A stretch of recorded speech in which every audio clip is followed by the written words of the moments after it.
Ladies and gentlemen, the Wrestling Fans Podcast, Ringside Society, presents to you another exciting episode of 15 Minutes of Fandom. In our first corner, we have the greatest thing on God's green earth. No, we're not talking about money, Mary Jane, or Popeye Spinach. He's the trackle dart of Ringside Society and Delaware's greatest American hero. It takes two to make a thing go right. He is Rob Bass, and you are not.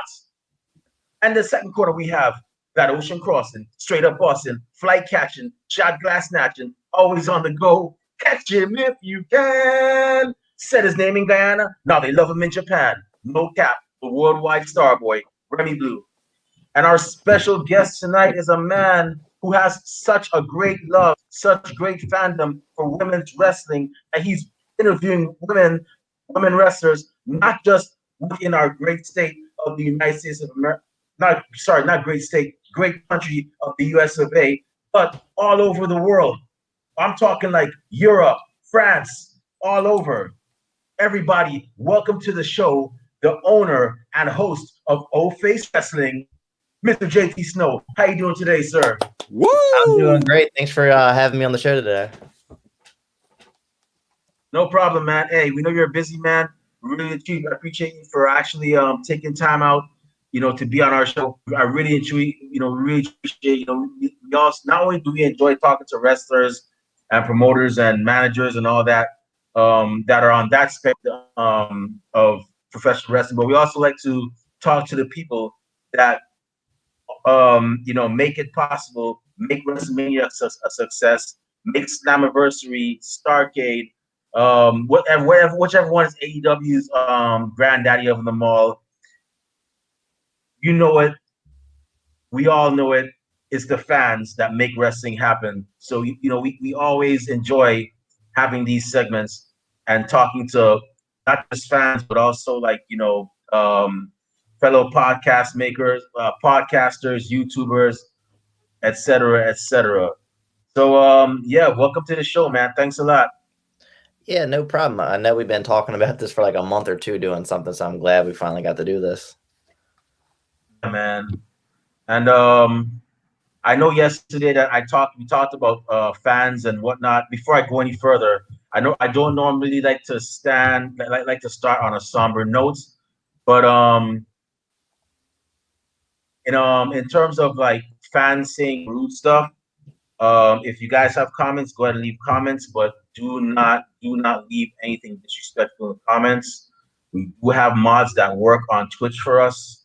We have Alicia, the Warrior Princess, who's actually watching right now. If you say anything rude or disrespectful, you will be blocked. We love to hear from y'all. We love the fans. What we do not tolerate or condone rudeness and disrespect from fans as well. We just don't. And like I said, my block game is strong, like Hulk Hogan in the 80s and Ron Simmons in 1992. So y'all go ahead and play that, and you'll see what happened to you.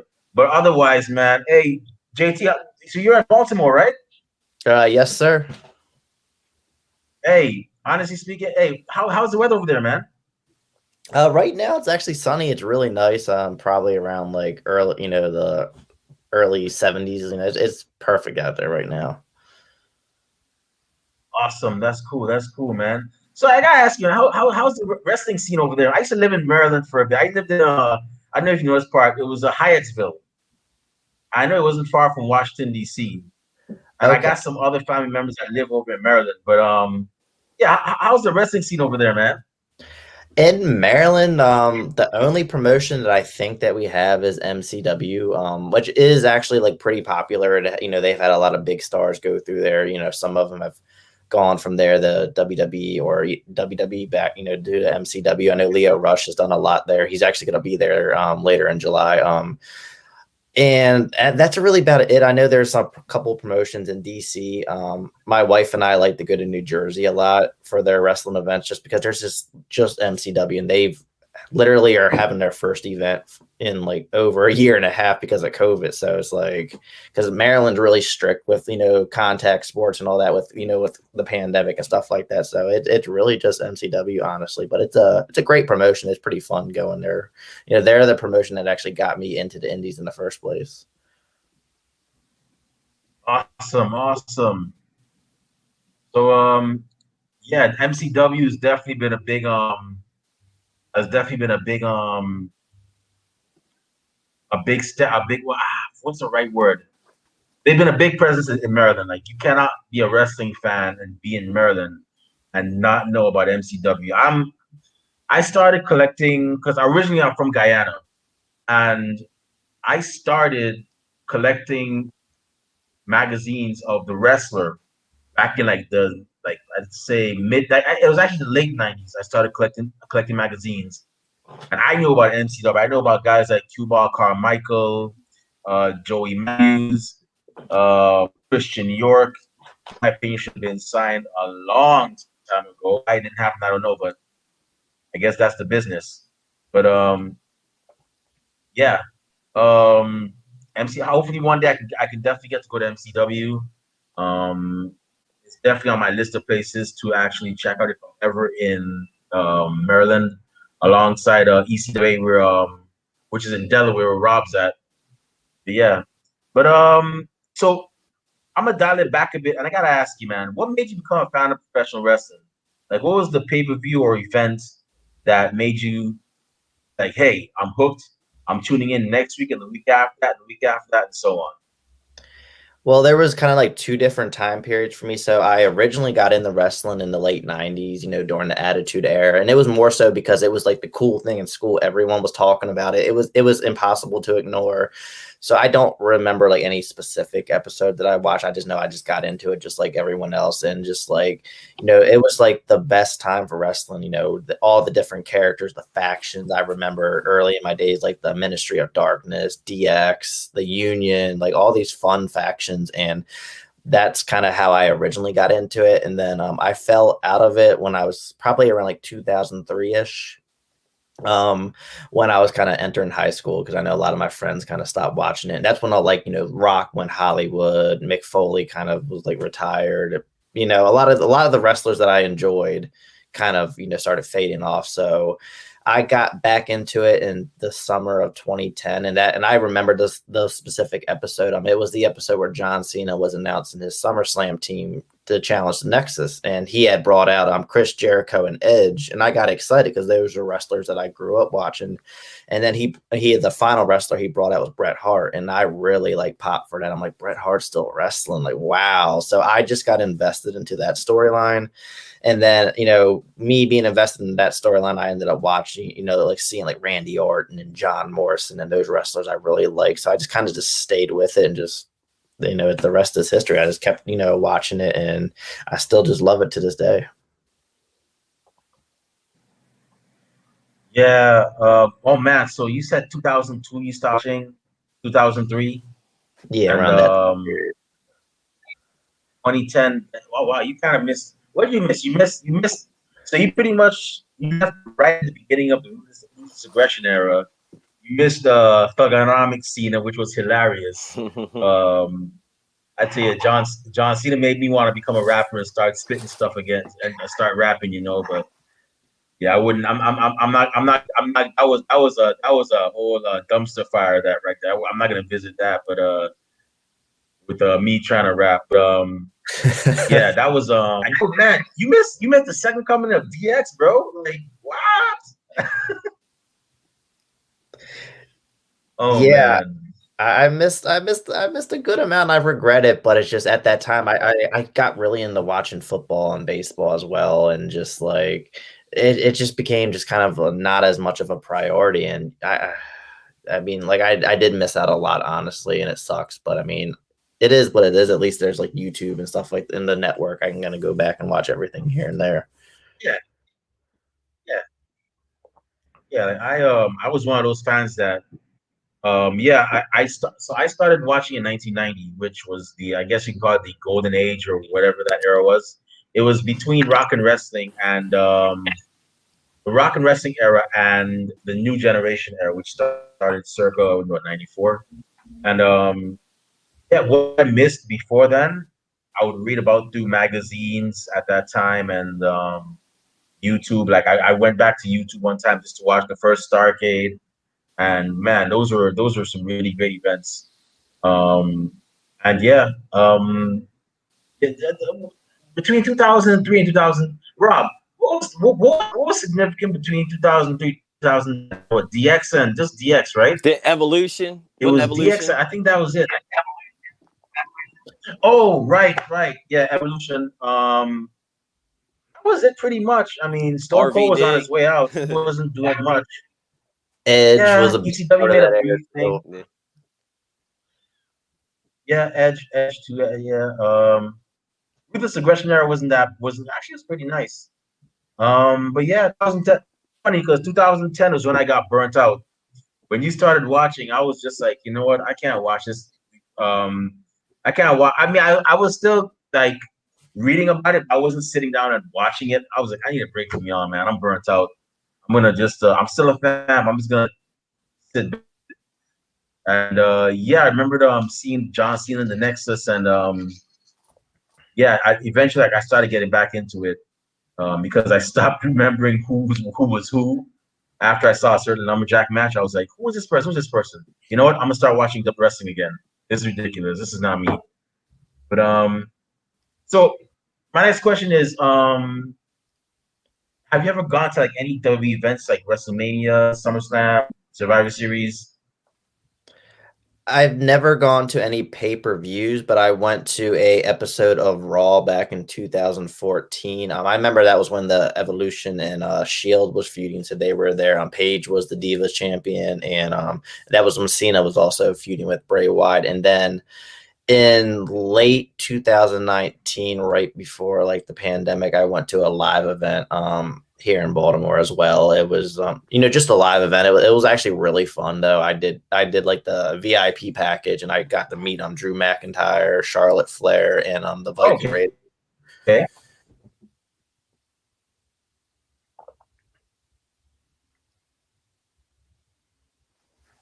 Uh-oh, think it got froze up. But yeah, that is pretty cool though, getting the VIP package and stuff. Yeah, those yeah, because I like going to Maryland for whenever they have shows and stuff over there. I remember they were having Money in the Bank right before the pandemic hit. I was going to go over there. I believe it was in Baltimore, the Money in the Bank, before they had to do it at the Performance Center. Yeah, I remember me and some of my friends on Twitter were thinking about all going to that because Wow. I have a friend who lives in Virginia and then another friend who lives in New York, and they were talking about going there, and I was all excited to meet up with them, and then That's obviously the cool. pandemic screwed that up. Yeah. It looks like he's Yeah, I heard him saying something. I thought he was coming back. yeah, that's the thing about streaming. Yeah, it's live. I mean, it happens. Hey, things happen. But yeah, man. Like you were saying stuff. Like who are the wrestlers? When you grew up, who are you rooting for when back in the day when you first started? Attitude Era type. Well, it's funny because back in elementary school, most of the fans were either a Stone Cold or a Rock fan. Mm-hmm. I was actually really big in the DX, and I'm really big Mm-hmm. Triple H fan, so that's kind of where I was always at. I was always in all my pictures growing up. I was doing like the suck it pose and stuff. Okay. That was me. Oh, so when Triple H became champ and it had that reign for 10 years or whatever, just there, you're like, yep, that's right. I was never complaining about him being champ, even There when you he go. won in like 2000, was it 16? When he came back, he won Okay, at the Royal yeah. Rumble. I was happy about that. Like it felt like a good nostalgia feel and stuff like that. Like I'll never complain about Triple H being in any kind of big spot. He still performs well and still looks great and stuff like that. I kind of feel the same way about like Goldberg, because man, I remember what Goldberg was. I remember watching Nitro where Goldberg picked the Big Show at the Giant at the time up for a jackhammer and like holding him there. I'm like, oh, so whenever he comes back, I'm always excited. But then the match comes, I'm like, man, you should just just Goldberg. I get excited when Goldberg comes back as well. I didn't like the fact that he won the title the last time, but I still get really excited with that entrance and just as long as they book him right, like I still like to see him squash people, especially when they had him versus Ziggler at SummerSlam. I felt like that was like the perfect way to use him. Yeah, just spear, jackhammers, yeah, just that's all you need. That's all Goldberg needs. That, Yeah, that's all. That's what he built his empire on. Spear, jackhammer, done. That's it. So what did you think about like that Taker match when they were trying to have him like Oh. actually like wrestle a match? I didn't. Nah. Yeah, because Taker at his age, you know what I mean, trying to do what he was doing, and Goldberg didn't. They should have just been like, spear, get up, couple boots, spear, choke slam, tombstone, jackhammer, whatever. That's it. Yeah, it should have been just the signature moves, and they were doing like ankle lock stuff like that. Yeah. You know what I mean? Undertaker and Goldberg trying to do Ricky Steamboat arm drags. You know what I mean? Like, this guy's like, come on, man. Yeah, it is what it is, though. I mean, I was excited Yeah. for the match to happen, but just it didn't pan out well. And I like you said, I feel like at their age, they need to be in with younger people who can carry the match. Now, see, when I was younger stuff going to school, I always like rooting for people that weren't like real like high up on people's lists and stuff like. Because the other day I was watching Dark Side of the Ring, and it was the WCW one when they went to, I think it was Korea, right? And they had Scott Norton on there, and oh man, he was always my boy back in the day. Because I remember when Scott Norton was coming around, I was like, oh, somebody gonna get tore up. You know what I mean? Like Scott Norton does not play, and he still look like he probably get in the ring right now. Like dominate. I was like, whew.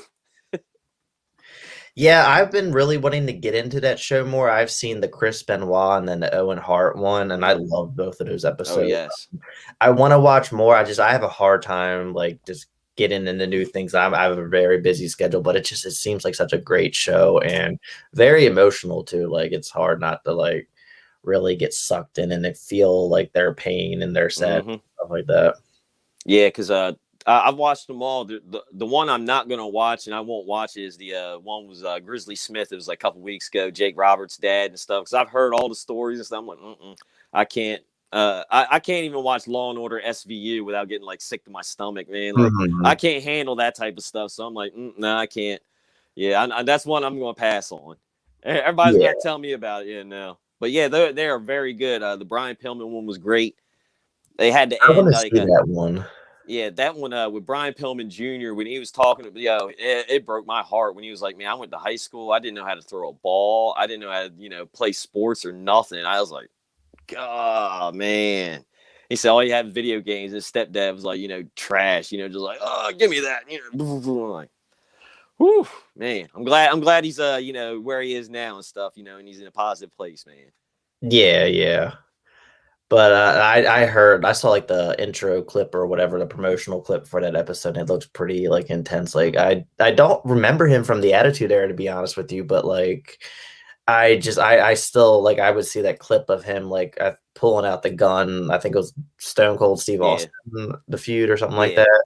I was like, this guy seems pretty intense. Supposedly he was like that in real life too. Like I was like, wow, I gotta check this out.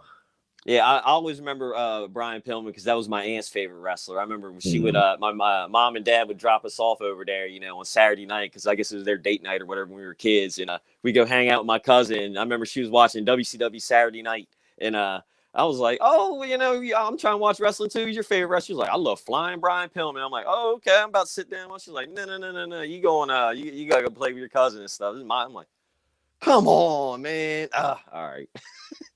So then we go back watch Keenan and Kel or whatever. Are you afraid of the dark? I remember that show. That was a fun show to watch. All that. Yep. Nickelodeon, loved it. Yeah, it was Snick. That's what we watched. I remember. That's what it was. Yeah. Oh man. So yeah, man. Over there and have you gone to come to Delaware for any shows and stuff?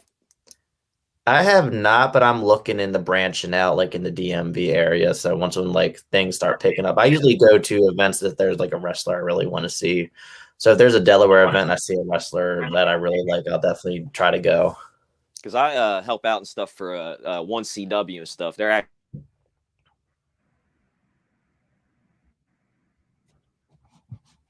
Uh-oh. Rob, you okay? Oh yeah, no, I just said that telemarketer just called me. Oh, okay. And it went blank as hell. Yeah, you went mute for a little bit. Yeah. I mean, I got their telemarketer calling. I'm like, said to. Of course. Yeah, I know. Always something. But yeah, Remy's back. Hey, Rob. So, yeah. Don't be modest, Matt. Hey, JT, he's gonna be a referee. So if you ever see him at a promotion in Maryland, it's him. He's trained to be a referee. He's over here being modest. Yeah, I'm I'll look trying. I'm out for him trying. then. Yeah, I'm trying. I work security for him and Yeah. stuff. You know what I mean? Like security. So. But yeah, if you're ever out, man, they always have some awesome shows, man. You know, like Mr. Grimm's the Champ, man. He's been on AEW and stuff. So yeah, you always, it's always a fun time. Yeah, I'll definitely I'll follow them on social media so I can keep up with their events that they got coming up and Yeah, everything. they're always on I think Facebook Live or whatever. So yeah, if I'm there, you might see me there. Okay. See me counting to 3 at some point, man, in a couple months. I'm excited. Yeah. All right, Remy. Yeah, my bad. So tell us about Old Face Wrestling, man. How did it get started? Tell us about it, man. Well, it's actually kind of funny because originally I was looking to start like a video game YouTube channel or something like that, and I got on Twitter because I wanted to, use a platform to kind of like promote my gaming channel, and I had already kind of started following those wrestling girls on Instagram. So when I scrolled to Twitter, I was like, I'll follow them, and I saw that they were like live tweeting, and I never knew that was a thing.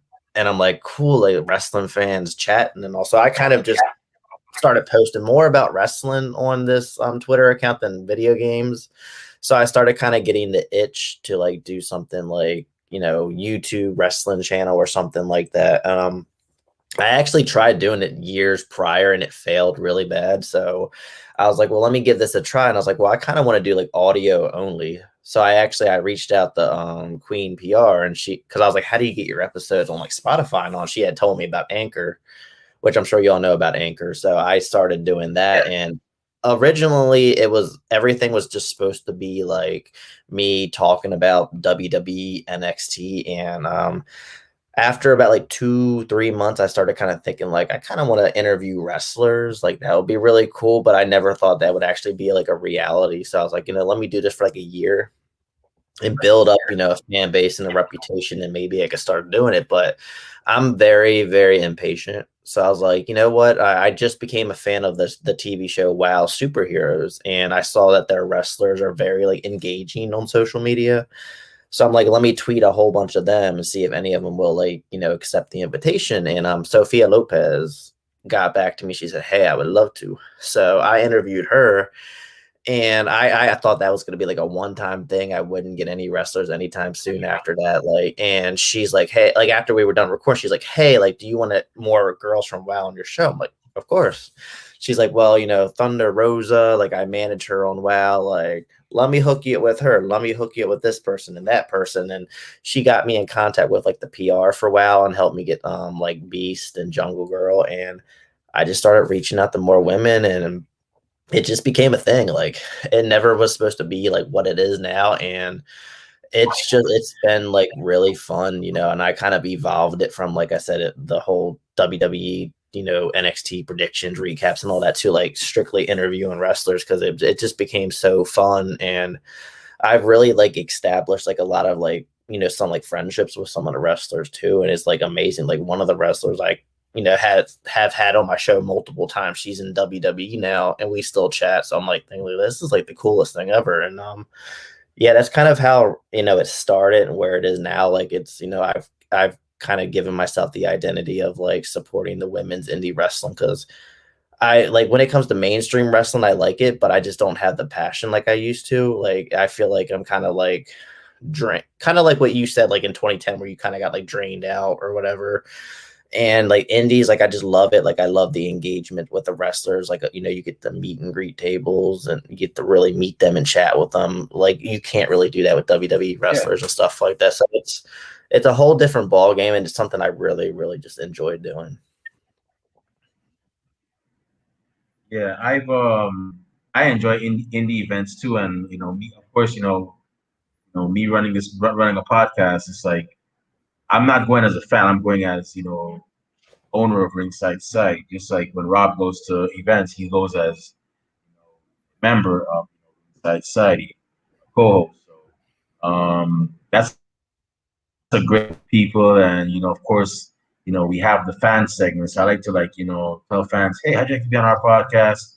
As a guest. Not a lot of podcasts do what we do, so we're not looking for clout. We're not clout chasers. We're just we just want to hear your story if you want to share it. That is. if you want to voice your opinion respectively, you can as well too. But yeah, indie events are great. I miss them. I miss going to them, and I definitely intend once everything clears up, I intend to go back to them a lot more.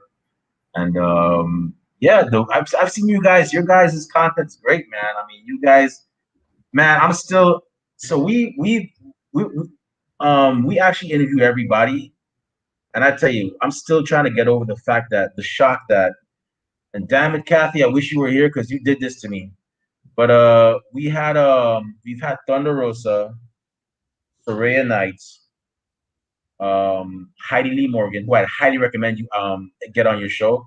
I know she's a legend in WWE, not in the Hall of Fame, but you know she's had a pretty she's been around the game for a minute.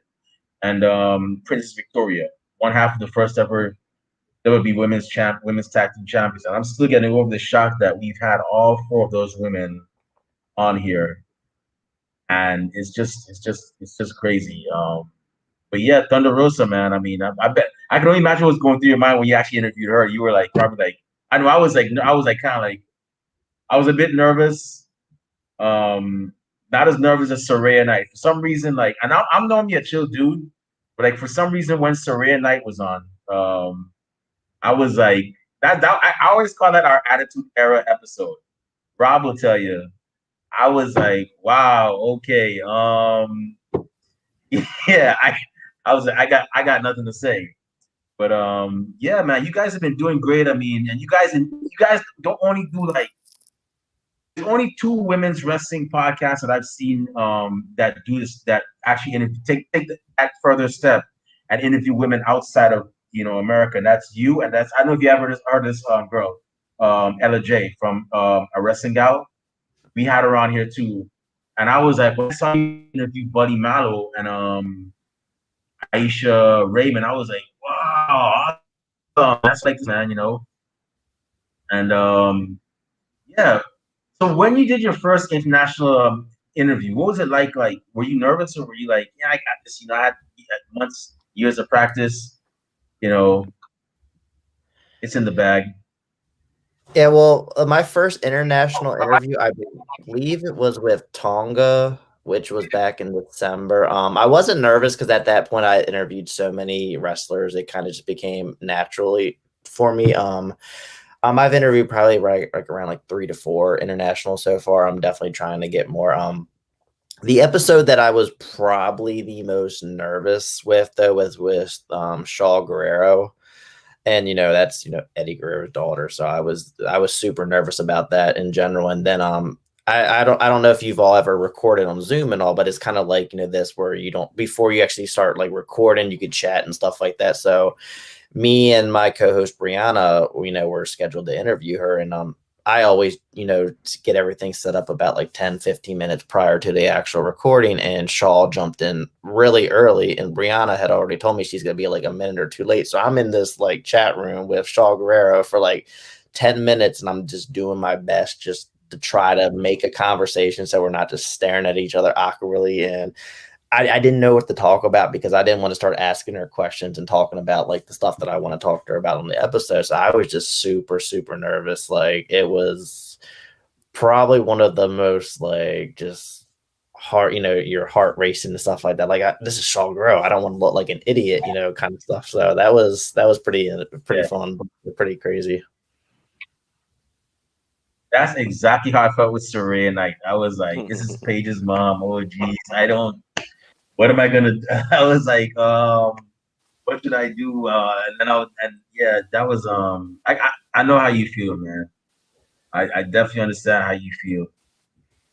So yeah, in terms of O Face Wrestling, where do you see your guys? Where do you see what's the next step for you guys? Like, what's the next level? I mean, what can we expect to see from you guys? With the merch out, man. I'm waiting to see that O Face merch, man. The big old one up. I'm not trying to put you on the spot, bro. My bad. Honestly, I've been thinking about merch for a while. I was actually thinking about like debuting merch this month because it's our 2-year anniversary, but I've been kind of hesitant on it just because I don't know how many people will buy it. And kind of like I know you had mentioned like you don't chase for clout and stuff like that. I don't look at O-Face Wrestling as like a business. I'm not trying to make money from it in any way. So I don't I just don't know really if or when I'll do it. It's just been a thought in my head and stuff like that. But as far as like the next level and stuff like that, I really don't know. I've kind of like because like the thing is like I kind of mentioned before, like O-Face Wrestling was never supposed to get this big. I never was ever planning and thinking that I'd ever interview wrestlers. So for now it's just kind of like just keep doing what I'm doing. I try to mix it up and do in-person interviews at events that I go to and stuff like that. But I don't really know where else to take it because I kind of feel like I've over succeeded with it as it is.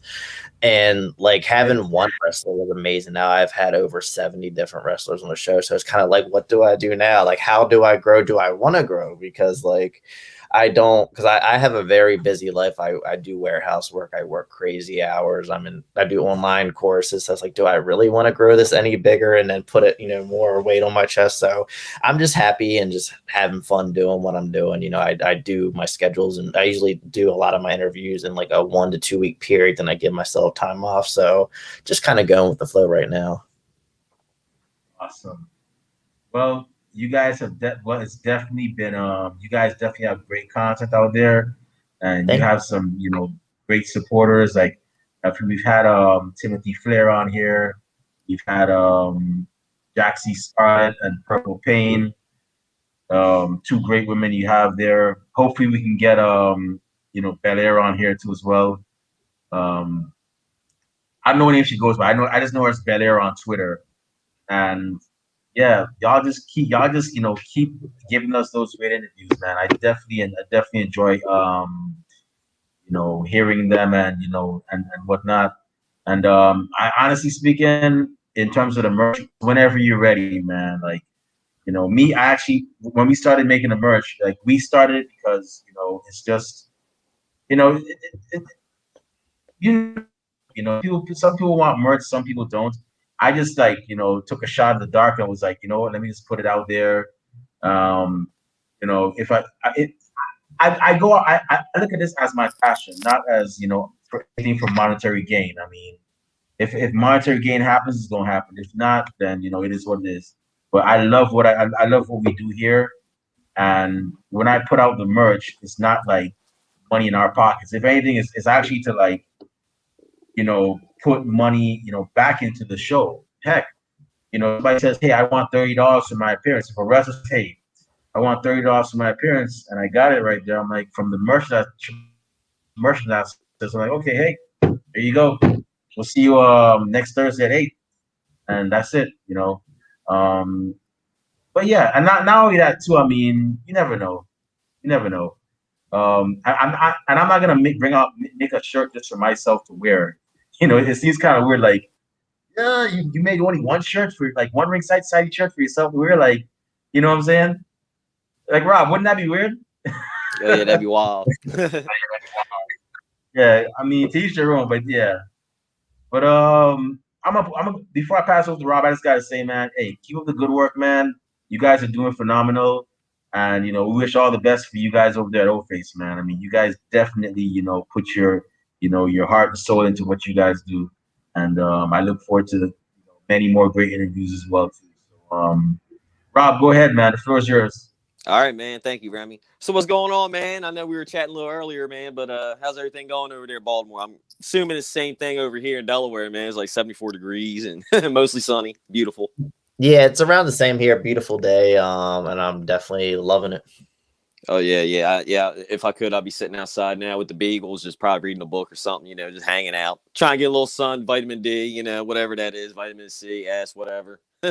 That sounds like a great day right there. That's right. That's right. So, man, you're over in Baltimore, man. I gotta say, I gotta ask, man, are you a fellow O's fan? No, No, no, or Ravens? No. I am not a Ravens or O's fan. I am a Yankees and Vikings fan. Okay. I'm actually a Dolphins fan. But when the Ravens came around, I was already, in high school or whatever. I've been a Dolphin fan, so I was like, I can't really, but I was like, they'll be my hometown team, Ravens.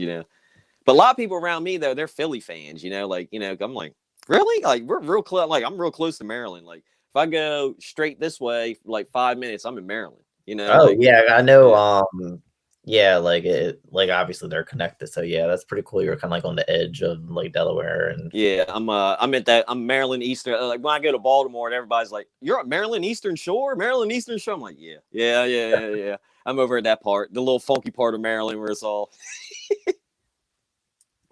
yeah. When Oh man, me and my wife go to Ocean City, we'll usually like cross into Delaware and then cross back into Maryland to go to it. So I know it the way it is and stuff like that.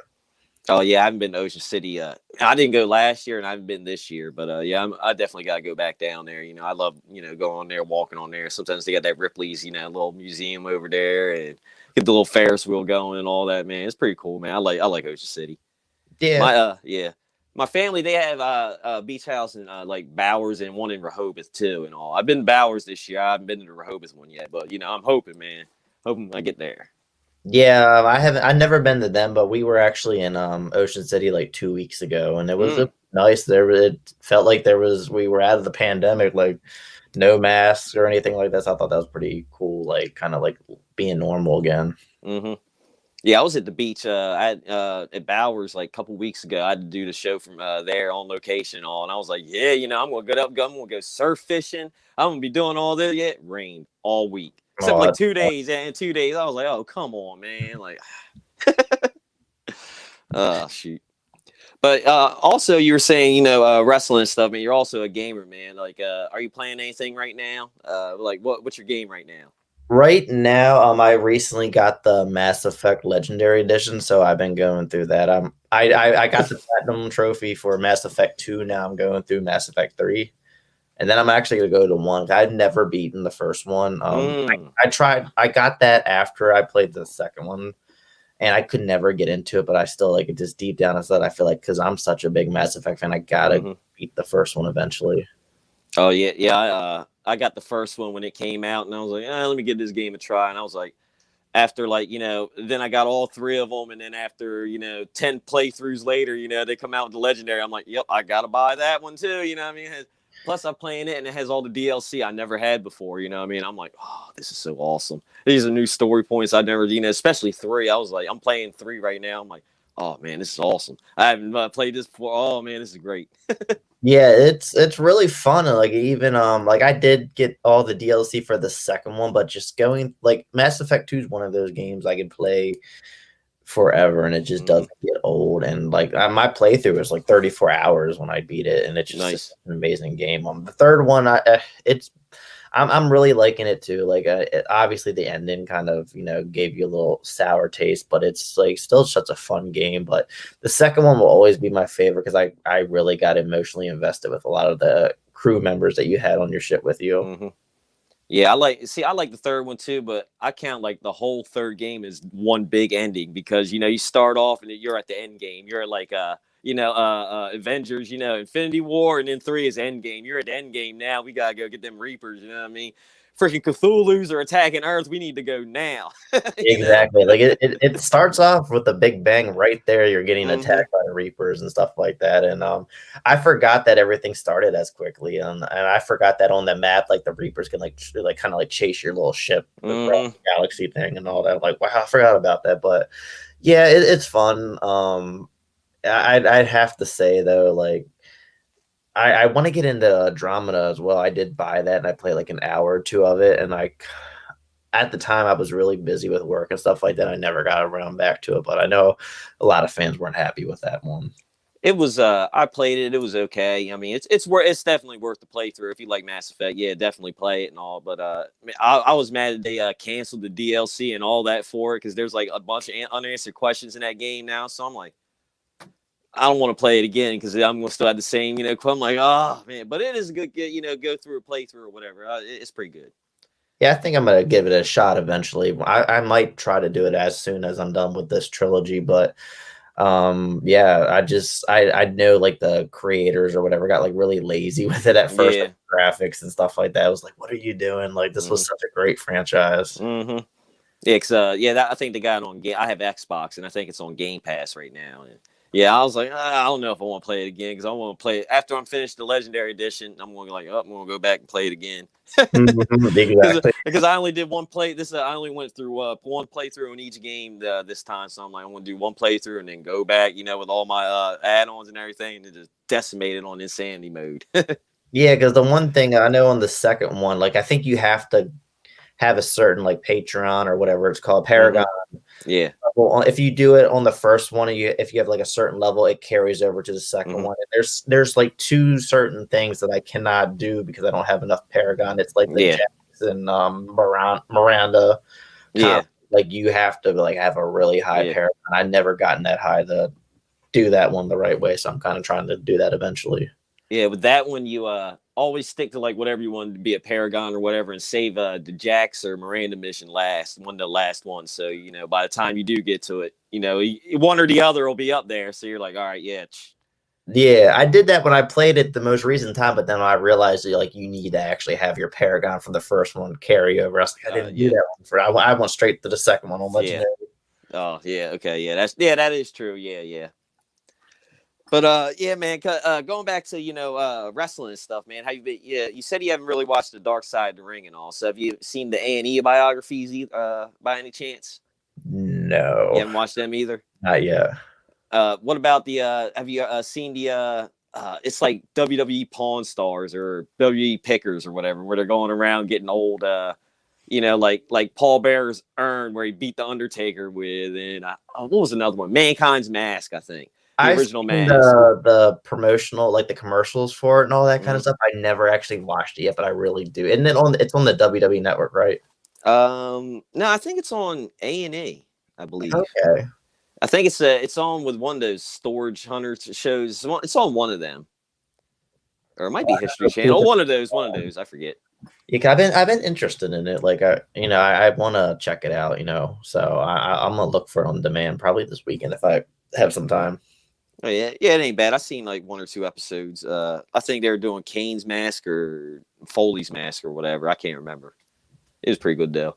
But last night I did watch Stone Cold's interview with Mick Foley. Oh man, that one, I don't know if you've seen that, man, but that one was great, man. It was like two friends, they're just sitting there telling stories, like, oh man, it was hilarious. I heard it was really good. I was actually trying to look for it on Spotify. It hadn't come out on Spotify yet, but I really want to listen to that. I heard like Mick Foley like kind of like talked about some things that people haven't heard before, so I'm kind of interested in hearing that. Yeah, they were talking about like they used to ride together and stuff. And now they were like, because DDP, they would ride with DDP, and they're like, yeah, DDP's the nicest person ever. And they're like, we're gonna break him. And he said it only took him a night or two, and he's like, all right, I'm getting my own card, F you guys, you know what I mean? That's terrible. Oh man, yeah, that story, man. When you hear it, it's hilarious, man. It's like, oh, how you gonna do that, DDP? Because they're like, DDP was in the business longer than them, but he just started wrestling. So he was like, they were the senior to him, you know what I mean? So he had to like, sleep on the floors and all that stuff, So it was like, yeah, it was crazy. That was like started wrestling in like his mid-30s or something like that. Yeah. Really late to start training. Yeah, I mean, hey, I'm 39 and I'm doing that for ref, stuff, They got me doing rolls around, all kinds of stuff, man. So I'm like, all right. Yeah, I had a referee on my show before, and she told me like they do all that basic training stuff too, just so you can kind of get a feeling for what the wrestlers go through and all. Yeah, get ring awareness, all that kind of stuff, and build up your core, your hips, because you're gonna be sliding around a lot, Yeah, you gotta keep your head on the swivel, man. You gotta stand, certain area, all this stuff. Make sure you don't get beat up. Hit. You're in the wrestler's way. They're trying to throw or whatever. And you're like, oh my bad, what the hell are you doing? Like, yeah, no.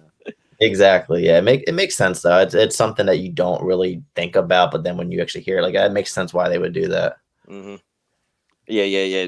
Hey, I'm enjoying it. It's awesome. I mean, plus it's helped me get in shape. So then when I turn 40, hopefully when I turn 40 in February, I can be like, look at these. I got 2-pack abs. I got one ab. I'm trying to work on. What I mean, so maybe I can get another one out.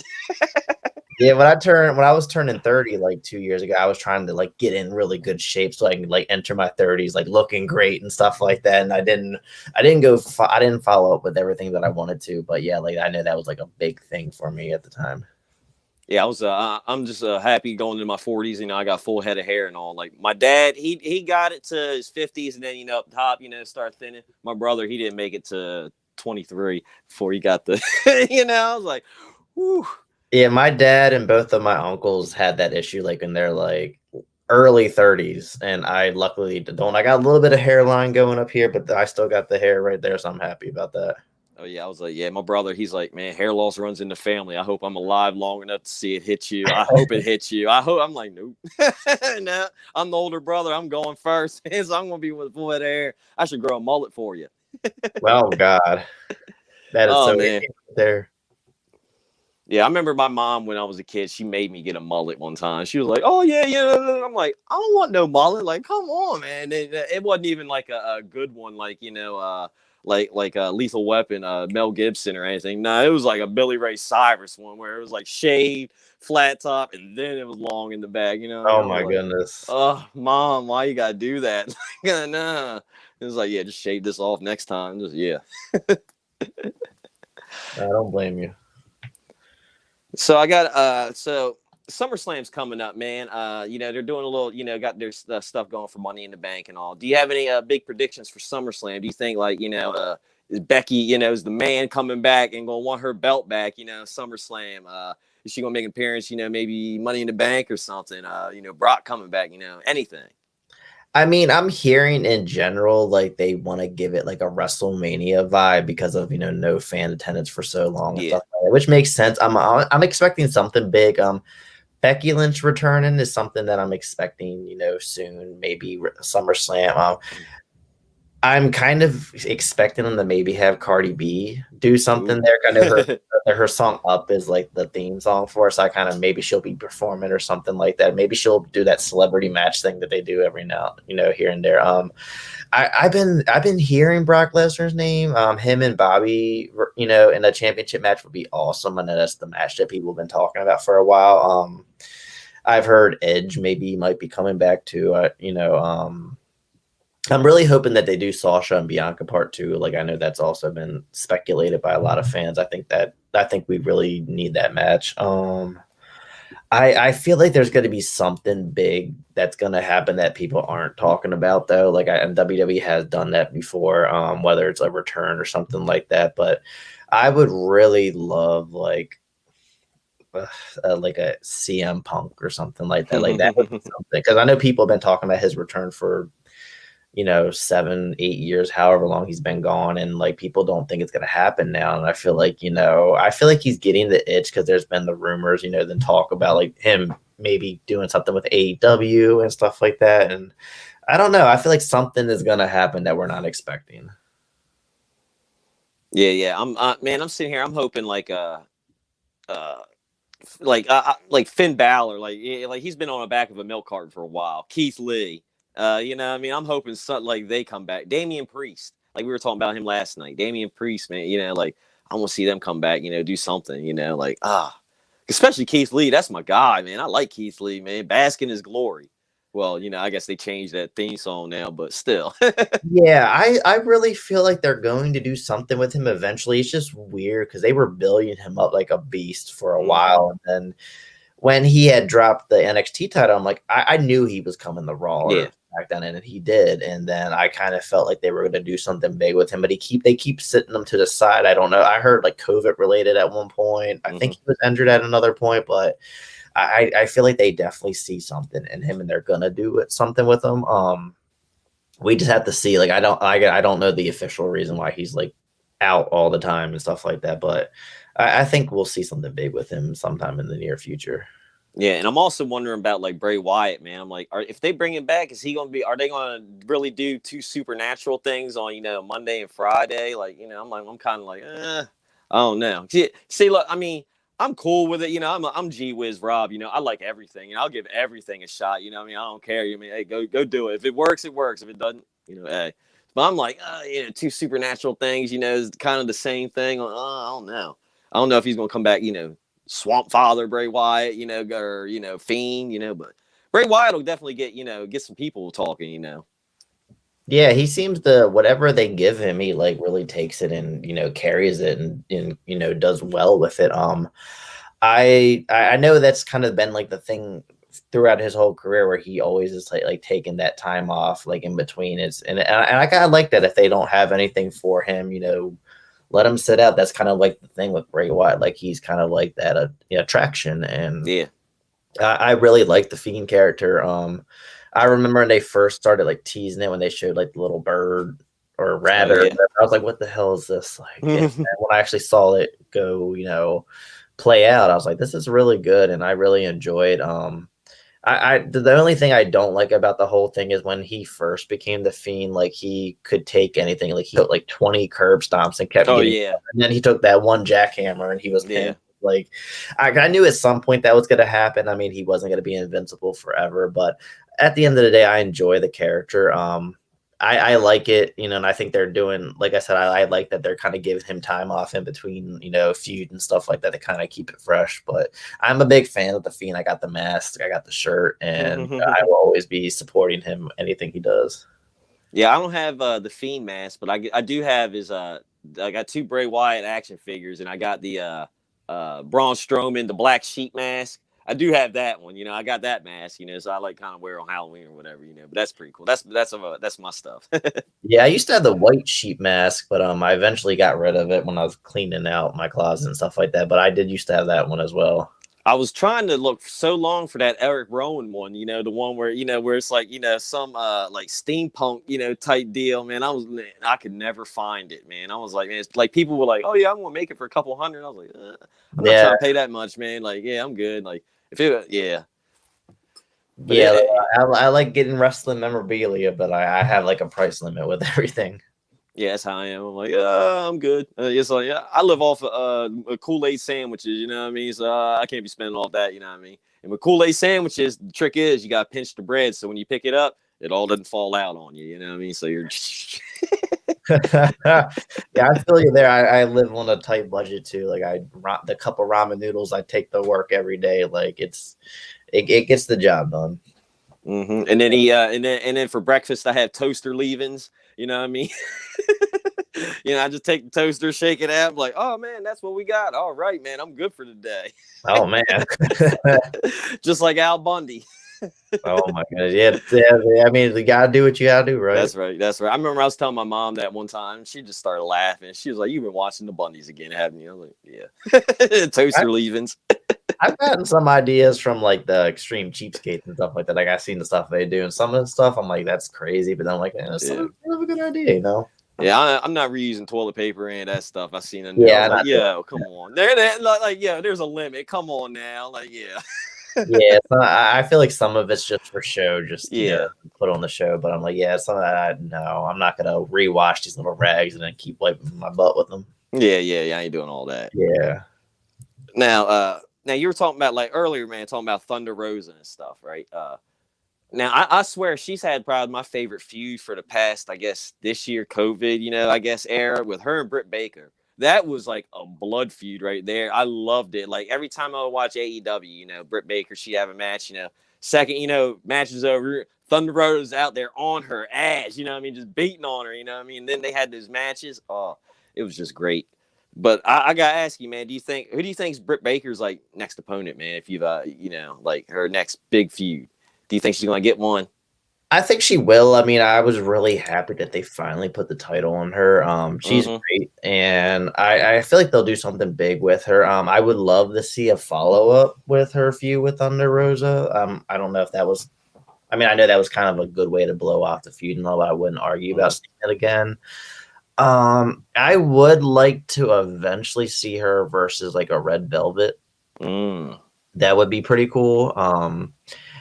I haven't watched like the last 2 episodes of AEW, so I can't really say what's going on now, but that's like a feud I really want to see. Britt Baker being like a heel. Who is she feuding with now? Is she feuding with anyone? I don't think so. I think Tay Conti or whatever was saying something about her. I think it was on Dark or whatever last night. And but I don't think there's not anything for, like right up, something serious right now. Yeah, I would like to eventually see a Red Velvet feud, but I kind of want I want Red Velvet to be the one to dethrone her, so I kind of want Britt Baker to go through some other people first. Yeah. Like, there's definitely a lot of mileage with that title reign, so yeah, that's the one I really want to see. Oh yeah, that'd be pretty good. Red Velvet. Okay, yeah. Yeah, if we can hold that off for like a couple months, end of the year, maybe beginning of next year. You know what I mean? Let Britt get her little run on.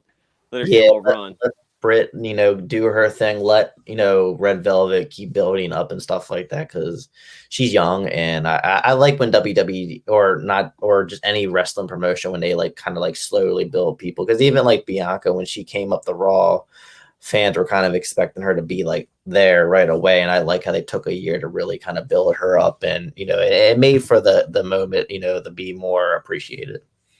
I do want to see her have a little feud with Chris Statlander. Yeah, I like her. You know, I mean, she's pretty cool. She's like all the alien or whatever. That's pretty cool. I want to see that.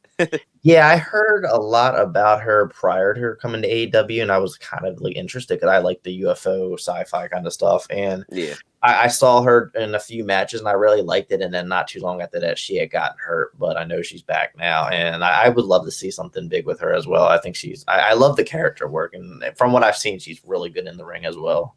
yeah, and I love they stuck her. They got her there with like Orange Cassidy and the Best Friends and stuff. Because I love Orange, man. I remember watching him, in the Indies and stuff. Like, what in the world is this? And I was like, yeah, this is awesome, man. He does the least amount of work in the ring and stuff. Like, just sitting there, and I was like, this is great. I love this. This is hilarious.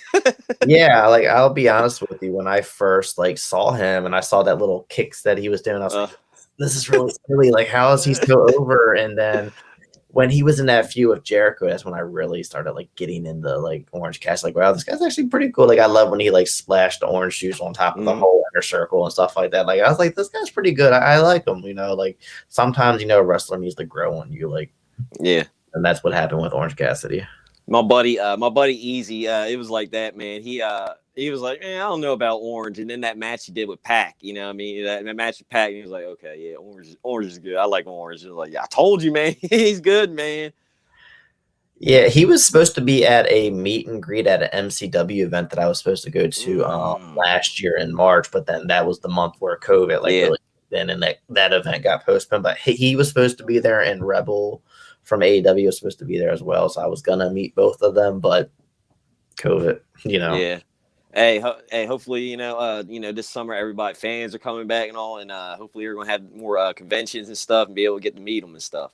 I'm hoping for the Philly Comic-Con. I don't know when that is. They're doing that this year, but hopefully, wrestlers go up to there. I'm gonna try and check that out. Yeah, there's a horror convention that I usually go to almost every year. Maryland. Monster Mania. Yes, I'm trying to go to it. Yes, I've met Kane there, Lita, Ric Flair, DDP was at one of them, but I didn't meet him. Yeah, like they have wrestlers there too, which is pretty cool. So anytime there's a wrestler, I know Trish Stratus was at the one in New Jersey. I wanted to go to so bad, but I unfortunately didn't. At the time, I didn't feel like making the trip up to the city, New York, New Jersey, and all that. But something I want to do. Man, look, I don't really get starstruck or anything or any of that stuff. Like we've had a lot of great, awesome wrestlers and stuff. And like beautiful ladies on here and stuff. And I'm Trish Stratus. If I've ever met her, I would just be like, if Remy was like, yo, Trish Stratus is gonna be on the show, I'd be like, what? Why do you gotta do this to me? She'd be like, hey, I'd be like. That would be me like I'd be afraid to say anything. I'm working on it. I'm working on awful show. She'd be like, "Hello, are you alive?" I'm like, did you freeze? He'd be like, "No, I can't." Oh man. But no, yeah, I would probably I'd mess with her and be like that. Then I'd be good to go. Yeah, I would love to have like Trish on the show too. But I know just unrealistically, I just don't think I'd ever be able to, get her, but you never know. Yeah, you never know, All it takes is, speak it into existence, man. It can happen, man. You'd be like, I'm going to get Trish on the show one day. Yeah, sometimes you bring in the right person on your show and they like you. They may have the connections. I had that, I had Robin Reed and then Nina Monet on my show as well. And I don't know if you know what like O-Face stands for, but that was Ember Moon's finisher when she was on the Indies, and that's kind of inspired the name. They knew about that, and I was right. yeah, I was right about that. I was like, is he an Ember Moon fan? Like, I remember her finished moves. Oh, well, I don't know what I think she calls it Ember Rising now. When she was known as Athena in the Indies with O-Face. yep, Yeah. that's how. Originally, I was gonna do Eclipse Wrestling, but there was like a wrestling page on Facebook called Eclipse Wrestling. Like, what about O-Face? But yeah, they're like, oh, O-Face Wrestling. And I was like, yeah, I'm a big Ember Moon fan. And Robin Reed was like, hey, I'm actually friends with her. I'm gonna text her about your show. And she did, and Ember Moon does know about Matthew my show. Palmer. You had Matthew Palmer on your show. I remember that. I did have Matthew Palmer on my show. I was really hoping that she would make like a cameo or something like that, but she did not. But when he recorded the intro clip for that episode, she was actually the one recording it, and she like her hand made an appearance in that video, which was pretty cool. But yeah, she knows about the show. She had mentioned that maybe one day we'll do something, but I'm not holding her to it because it's Ember Moon. But yeah, she knows about the show. She's mentioned my show in one of her streams before too, so I think that's pretty cool. And hopefully one day I get Ember Moon. That would be like the dream.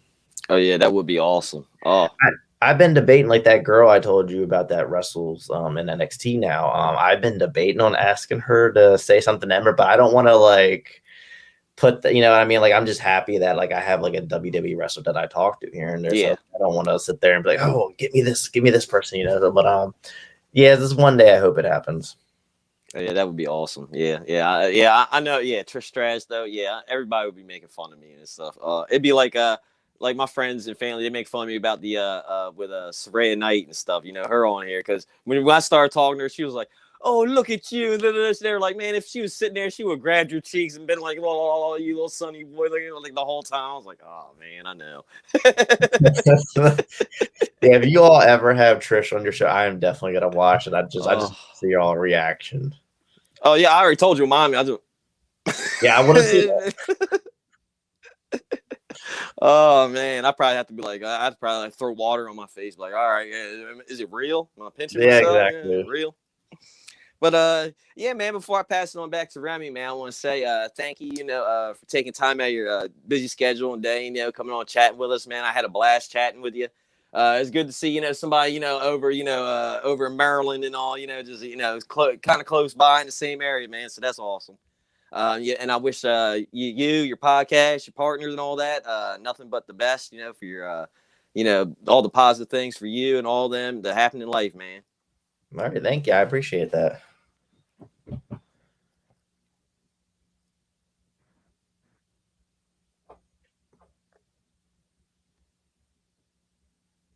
Uh-oh. I was gonna say, I think he froze again.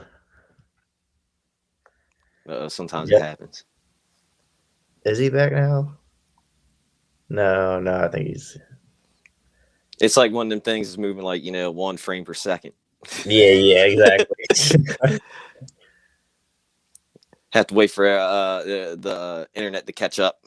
Yeah, I totally understand. I had that issue when I guested on another show like 2 months ago. Like on my end, it was apparently like freezing and stuff like that. I didn't even know, but yeah, we had to like redo the the recording and stuff like that. But yeah, that's just the internet. It sucks. Like a couple weeks ago, we had an interview with a graduate from Cody Rhodes School, the Nightmare Factory, Austin Green, the bodyguard, and he was like on the road on the way to training. He was having problems, and then Remy cut off too, and he cut off too. So I was just sitting there by myself, and I was just like, Snoochie Boochies. Yeah, exactly. I sung the Captain Planet episode. I sung Captain Planet and all that, man. Oh, it looks like he came back and then went away again. But Yeah. it was weird. I had that issue with Riley Shepard, and apparently it was I unconnected my Bluetooth headphones and everything started working perfectly. I'm like, these little headphones was causing all that.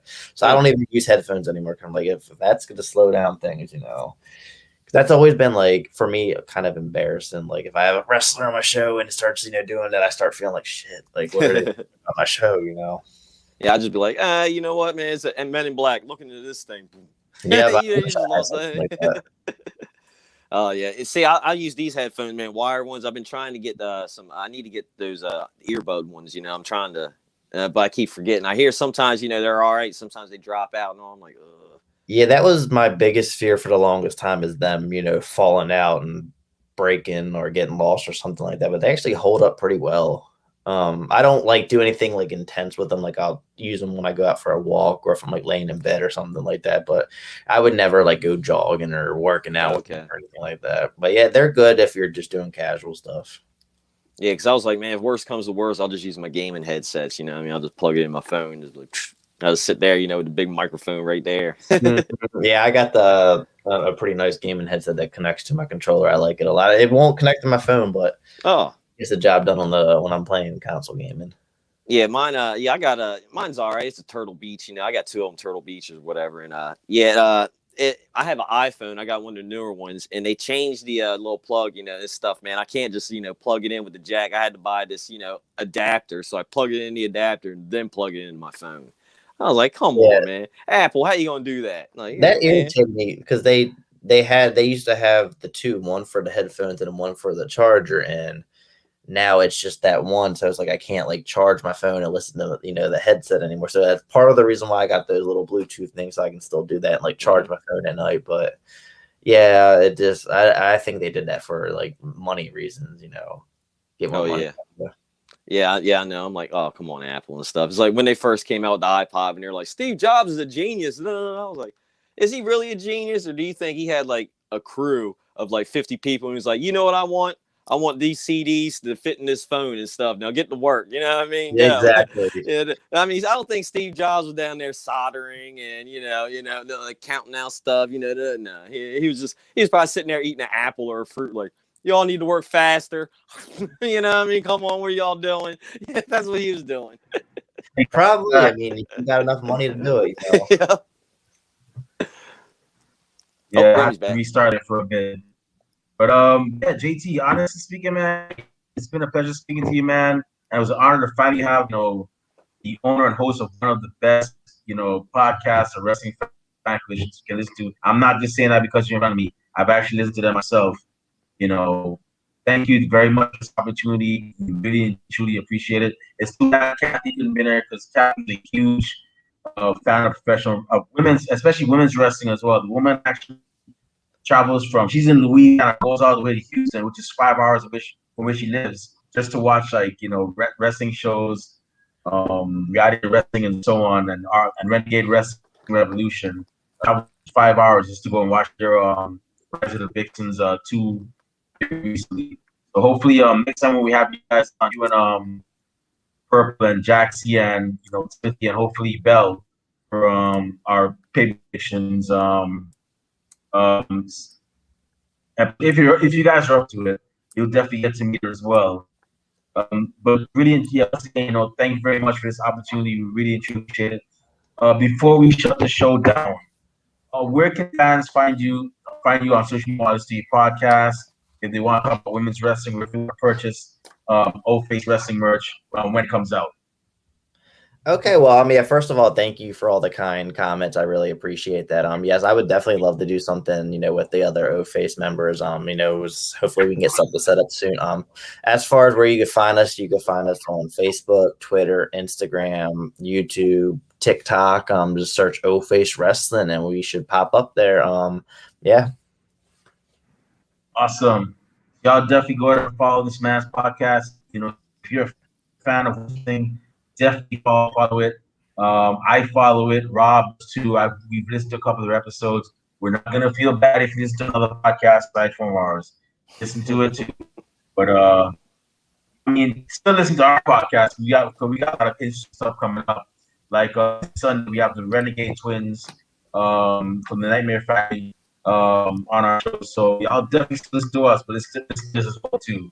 And with that being said, it is time for us to end the show. So Rob Bates, where can fans find on social media if they want to, talk wrestling, be on the show? Where can bookers and promoters find you if they want to book you for their shows in regards to your security service, to be referee service as well too?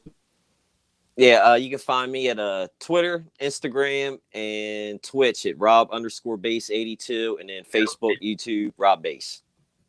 Awesome. If you want to find me on social media, not that I have anything interesting to say, you can find me on Twitter under at Remy Blue. You can also find me on Facebook under Remy Blue. If you cannot have that Facebook account. You can also find our podcast on Twitter under at Ringside Society and Instagram at Ringside Society. And we also have a Facebook group. Yes, Ringside Society correctly, but we don't have anything to give away. So yeah, next time. But we also have a Twitch account, which is on Ringside Society 2019. So definitely follow all those. And last but not least, we have a YouTube channel, of course, which is where this episode is being. So definitely subscribe. We have a lot of interesting interviews from the past, like Rhea Knight, Anakin Rosa, who was Thunder Rosa's son, Hannibal Vaughn, and many other people. So definitely check out our YouTube channel. A lot more interesting interviews where this came from. So that being said, we just thank everybody that tuned in live this afternoon. We really and truly appreciate it. To those that are going to listen to us later on via our YouTube channel or Twitch channel in advance, for those of you that hate us, can't stand us, and really and truly wish we would just go away and stop what we're doing, well, I'm very sorry to report it's not happening anytime soon, man. They hate us because they ain't us. And we ain't stopping. So with that being said, we here at Ringside Society are very well aware that everybody and their grandparents and their parents have a podcast. But we're not your grandparents' podcast. We're not your parents' podcast. And we're definitely not just any podcast. Hey, yo, Rob Base. One time for the mind, one time for the people, one time for the wrestling culture, and one time for our great host, not great host, our great guest, the O-Face wrestling host, JT Snow, who's doing great things with putting spotlights on women's wrestlers. What type of podcast are we? We're the Wrestling Fans Podcast. That's right. We're the Wrestling Fans Podcast, Ringside Society. And with that being said, we will see y'all again on Sunday. But until then, during this pandemic, stay healthy, stay safe, be excellent to each other, and party on, dudes. We out. Peace. See y'all. Good night. Stay classy, Delaware.